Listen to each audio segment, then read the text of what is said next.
on ne pouvait pas la fêter seul, ou à 2 ou à 3. Il fallait être au moins 10 personnes.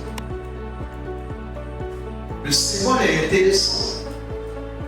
Pas de solitude, pas d'égoïsme, ouverture aux autres. Se réjouir avec les autres. Au moins 10 personnes. C'est pourquoi on invitait des parents, des amis, des pauvres et même des inconnus à se réjouir ensemble. Ainsi, le repas du Seigneur est aussi un repas de communion entre membres d'un même corps, membres de la famille de Dieu, rassemblés pour la célébration.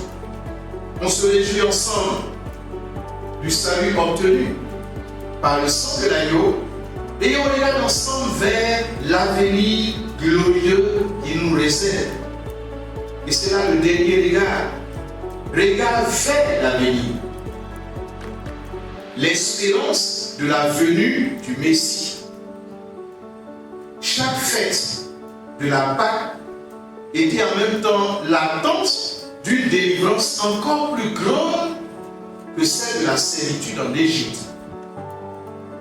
La première Pâque avait été le point tournant de l'histoire d'Israël. À partir de là, ce sera le peuple du Seigneur.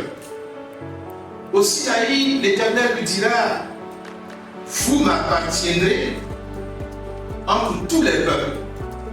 C'est la raison pour laquelle les exigences de Dieu à notre égard sont souvent différentes à l'égard des autres. Parce que nous sommes son peuple. Il nous a achetés. Vous m'appartiendrez entre tous les peuples. Du milieu de tous les peuples, vous êtes ma propriété privée. Exode 19, le verset 5. De même, lorsqu'un homme accepte le salut en Jésus-Christ, c'est le tournant décisif de sa vie. La Bible dit dans 2 Corinthiens 5, le verset 17, les choses anciennes sont passées. Voici, toutes choses sont devenues nouvelles. C'est une nouvelle tranche de vie. Une nouvelle ère qui commence.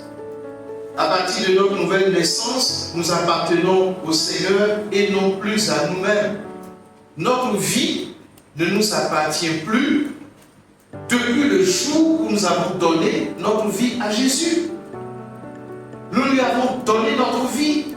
Nous n'en sommes plus propriétaires. Nous n'en sommes plus les maîtres. Romains 14, verset 7 et 8, 2 Corinthiens 5, verset 15. Nous sommes son peuple. 1 Pierre 2, 9 et 10. Nous sommes sa famille.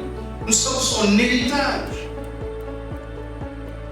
Mais le désert dans lequel Israël entre à sa sortie d'Égypte n'est pas encore le paradis. Canaan non plus, car d'autres maîtres vont encore dominer le peuple. Israël va donc soupirer, quoique sorti d'Égypte, Israël va donc soupirer après la venue du Messie pour assurer une délivrance définitive.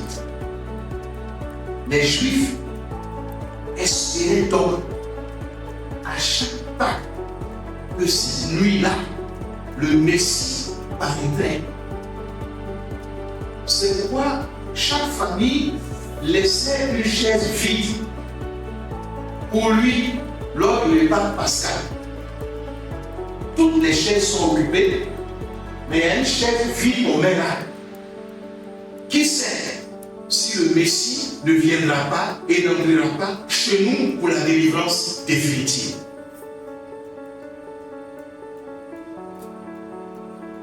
En chantant le psaume 118, le verset 26, on célébrait celui qui vient au nom de l'Éternel.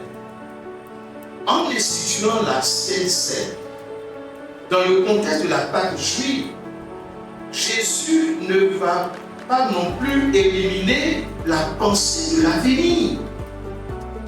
En donnant la coupe à ses disciples, il leur a fixé le prochain rendez-vous. Regard tourné vers l'avenir.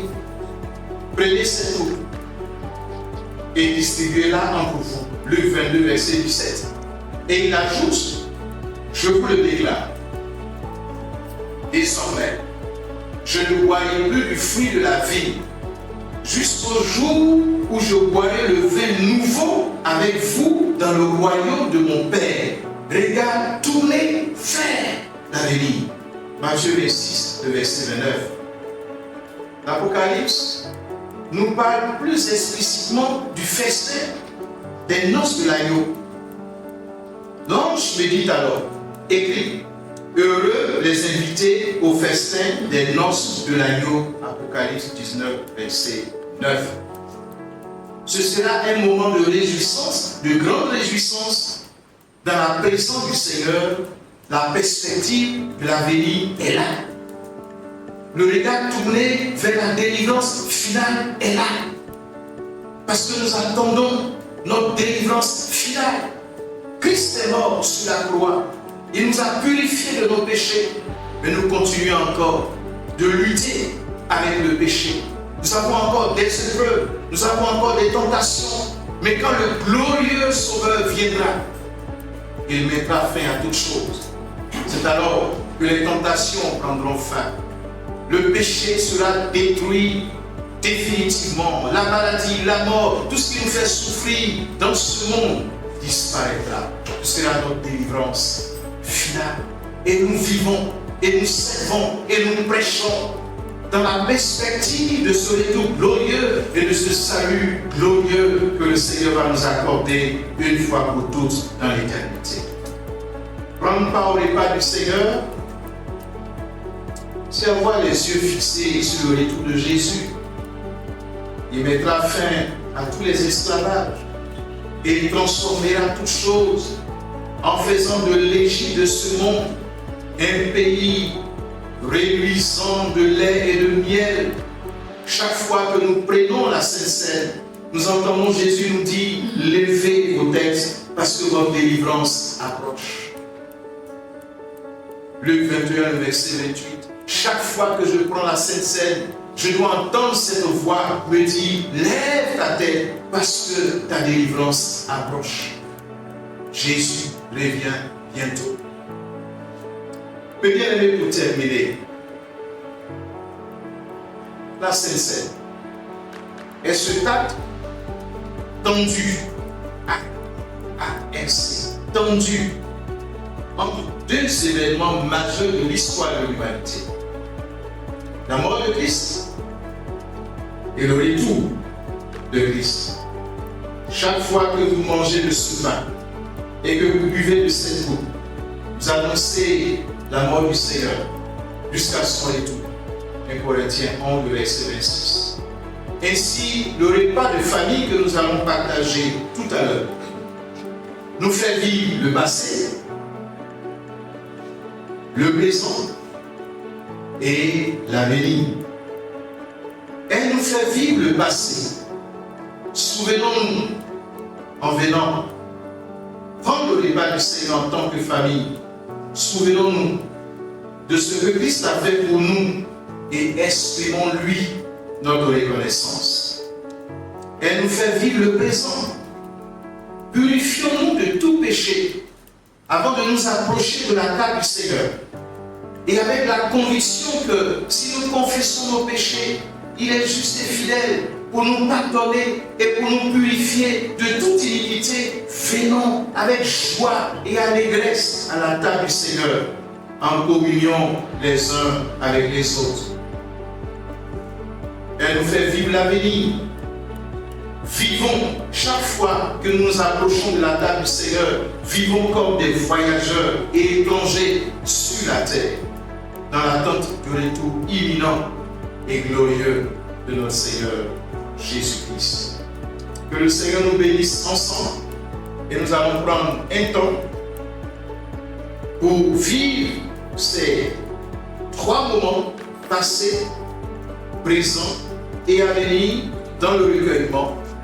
Et surtout dans le présent, nous allons demander au Seigneur de nous sanctifier de tout péché et de toute iniquité. Et dans la joie, nous allons venir à la table du Seigneur et partager ensemble ce repas de famille. Chacun s'examine lui-même.